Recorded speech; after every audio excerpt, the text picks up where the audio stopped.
Israel Iran সংঘাতের রক্তাক্ত অধ্যায়ের পর অবশেষে জনসম্মুখে এলেন ইরানের সর্বোচ্চ নেতা আয়াতুল্লাহ আলী খামেনি। আর সেই দৃশ্যেই যেন ফুটে উঠল যুদ্ধ পরবর্তী এক নতুন বাস্তবতা।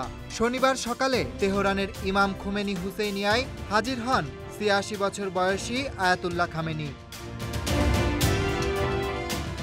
তাকে ঘিরে হাজারো জনতা, হাততালি, স্লোগান আর উল্লাসে মুখর গোটা প্রাঙ্গণ। কেউ হাত নাড়াচ্ছেন, কেউ আবার মোবাইলে ভিডিও করছেন এই দুর্লভ উপস্থিতির মুহূর্ত।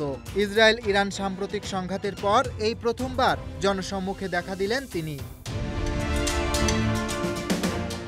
এর আগে তিনি কোথাও জনসম্মুখে আসেননি, এমনকি ইসরায়েলি হামলায় নিহত সেনা কমান্ডার বা পারমাণবিক বিজ্ঞানীদের জানাজাতেও ছিলেন না তিনি। তখন তিনি বিবৃতি দিয়েছিলেন একটি গোপন অবস্থান থেকে।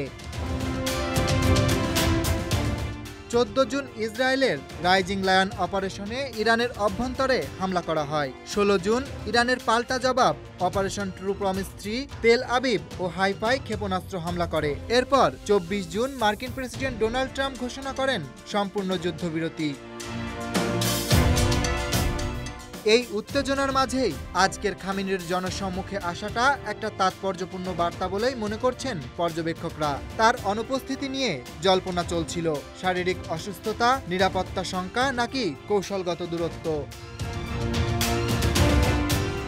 কিন্তু শনিবারের এই জনসমাগম, এই শক্তিশালী বার্তা তা যেন বোঝায় খামেনি আছেন এবং আছেন দৃঢ় অবস্থানে। ইরানা জানিয়েছে এই উপস্থিতি ছিল আশুরা উপলক্ষে আয়োজিত এক স্মরণ অনুষ্ঠানে। তবে এতে উপস্থিত ছিল সমাজের বিভিন্ন স্তরের প্রতিনিধিরা, যেটাকে বিশ্লেষকেরা রাজনৈতিক বার্তার অংশ হিসেবেই দেখছেন। Aritra Basu, desk report.